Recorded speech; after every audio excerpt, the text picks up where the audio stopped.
Good morning, dear students. Now we shall see some problems. We have a problem here. Solve phi double dash plus phi dash minus 2 phi equal to 0, comma 0 less than or equal to x less than or equal to 1 with boundary conditions, phi of 0 equal to 0 and phi of 1 equal to 0 by using point collocation method and method of least squares. Two methods we have to use, right? Okay. Point collocation method and method of least squares, both are the schemes, different schemes of weighted residual method. Therefore, residue we have to determine. Determining residue is common in any of the schemes of weighted residual methods. Determining residue is common in any of the different schemes of weighted residual methods.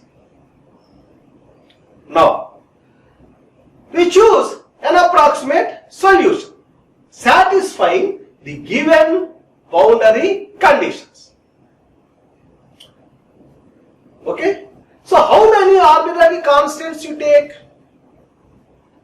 If it is a collocation method, the number of arbitrary constants equals the number of collocation points. Remember, if it is a collocation method, the number of arbitrary constants appearing in the approximate solution must be equal to the number of collocation points. Now, I choose a trial function like this. Say phi equal to a1x plus a2x square plus a3x cube. Right? You may say, sir, why you take like this? Why not? It can be in another form. You can take. You can take like this also. Say phi equal to x into 1 minus x into alpha 1 plus say alpha 2 into x. You can take like this.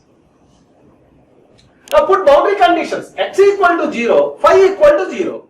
Put x equal to 1, phi equal to 0. Phi equals to 0. So this is satisfying the given boundary conditions. But how many arbitrary constants are there? 2. Therefore, we have to take 2 collocation points. When you take 3 arbitrary constants, for example, I can write here, say phi equal to again x into x minus 1 or 1 minus x, doesn't matter, into alpha 1 plus alpha 2x plus alpha 3x square. You can take like this. Then 3 collocation points you have to take. This also satisfies the given boundary conditions. Okay.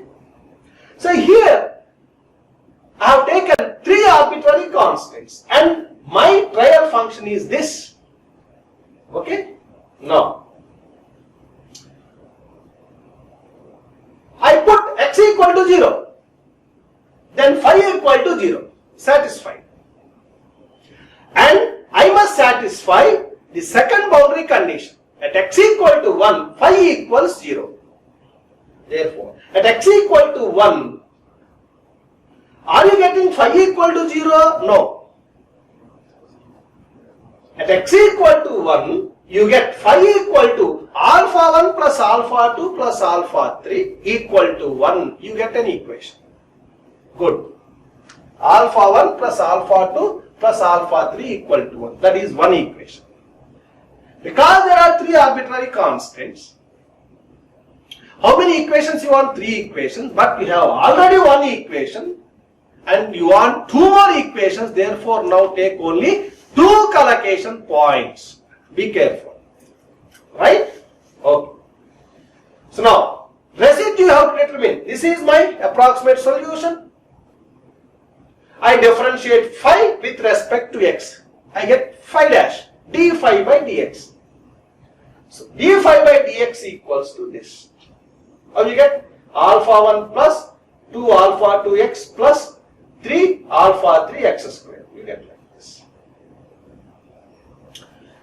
Differentiate this once again with respect to x. Then phi double dash you get like this. 2 alpha 2 plus 6 alpha 3 into x. You have alpha phi double dash, you have phi dash. Therefore, substitute in this and determine the residue. Say epsilon. Okay? Right. Now, epsilon equals to left hand side of the equation minus right hand side of the equation. You get an expression like this. Error or residue. Okay? Right. Once you determine the residue, you can take two collocation points. We use the collocation method. Where you choose the collocation points in the domain. What is the size of the domain? Observe here. What are the boundary conditions? The boundary conditions are phi of 0 equal to 0 and phi of 1 equal to 0. Right? The limits of the domain, if you see, what are the limits? X equal to 0 and x equal to 1. Therefore, the length of the domain is 1 unit. So, within this solution domain, you have to take 2 points. Where you choose your choice. I have taken the first collocation point like this, x equal to 0.25 and x equal to 0.5. 2 collocation points. According to this method, at each of the collocation points, error is forced to 0. So therefore, at x equal to 0.25, this must be 0. That is one condition. At x equal to 0.5, this must be equal to 0. That is another condition. Now we get 2 equations. Along with the earlier one, that is alpha 1 plus alpha 2 plus alpha 3 equal to 1. How many equations we have now? 3 equations. When you solve the 3 equations, you get alpha 1, alpha 2 and alpha 3 like this. When you substitute them in the assumed approximate solution, you get an approximate solution that is the solution to the given differential equation according to collocation method. Okay. Next one. Method of least squares. I said once you determine the error, it must be squared. Then differentiate it partially with respect to the arbitrary constant and integrate it over the domain and equal to 0. Right? If there are 2 arbitrary constants, again, the square of the residue must be differentiated partially with respect to another arbitrary constant and it should be integrated over the domain and equal to 0. This is how we have to do.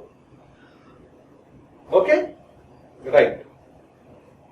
So here, how many arbitrary constants we have? 3. Alpha 1, alpha 2, alpha 3. Therefore, what is the first equation? I can write the first equation. That is integral of dou by dou alpha 1 of epsilon square into dx equal to 0. As x varies from 0 to 1, this is first equation. We have epsilon. We have epsilon. We have epsilon. Alpha 1 into 1 minus 2x plus alpha 2 into so on and so forth. So this must be squared. Epsilon square you get. Okay. Now, differentiate it partially with respect to alpha 1, then integrate it with respect to x and equate it to 0. What are the limits? 0 and 1. One equation you get. And what is the second equation? Again, integral of, as x varies from 0 to 1, dou by dou alpha 2 of epsilon square into dx equal to 0. Second. And third one. What is the third one? Third one also you can write. Integral of dou by dou alpha 3 of epsilon square into dx as x varies from 0 to 1 equals to 0.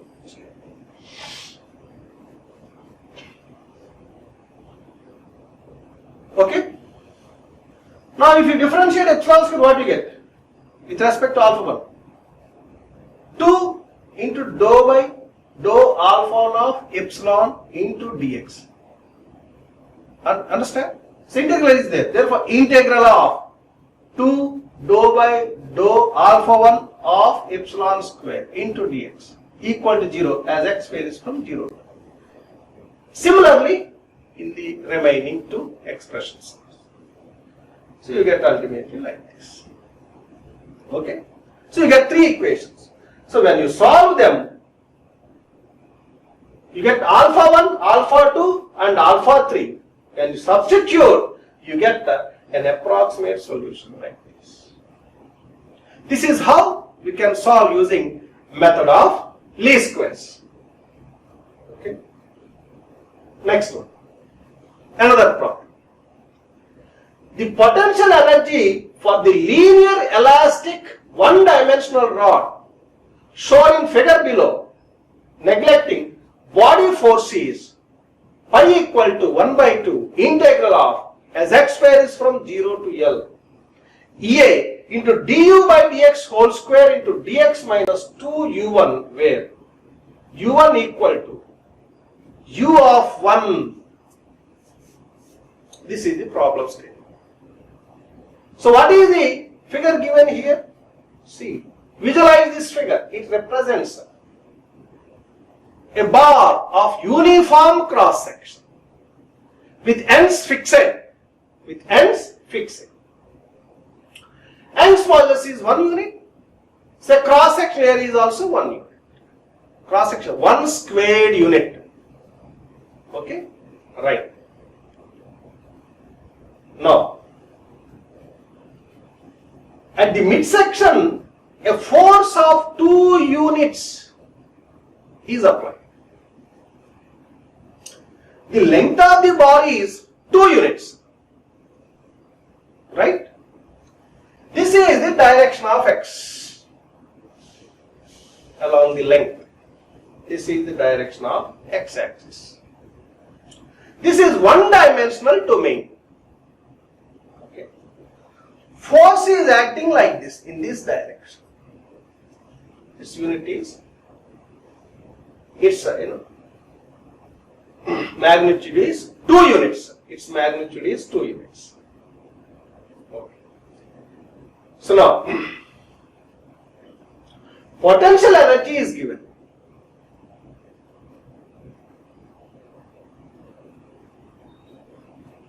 So what you determine ultimately, the stress in this bar you have to determine.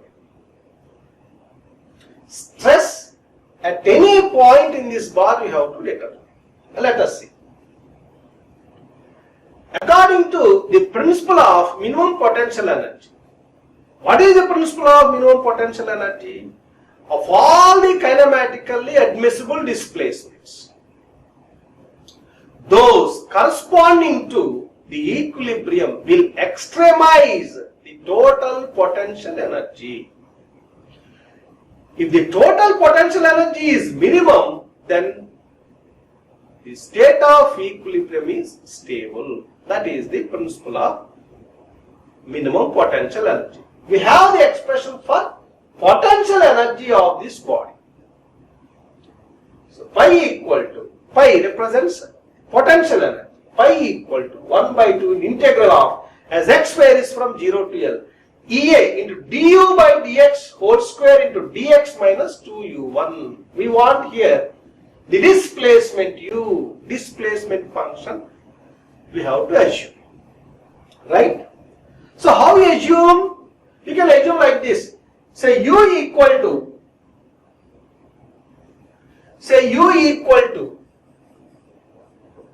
x. You can assume like this.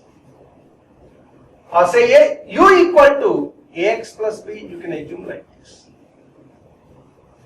Or you can assume u equal to a plus say bx plus c x squared. You can assume like this. Okay, satisfying the boundary conditions. When you choose the displacement function like this or like this, it must satisfy the boundary conditions. What are the boundary conditions? Let us see. They are not stated in the problem. Because the ends of the member are fixed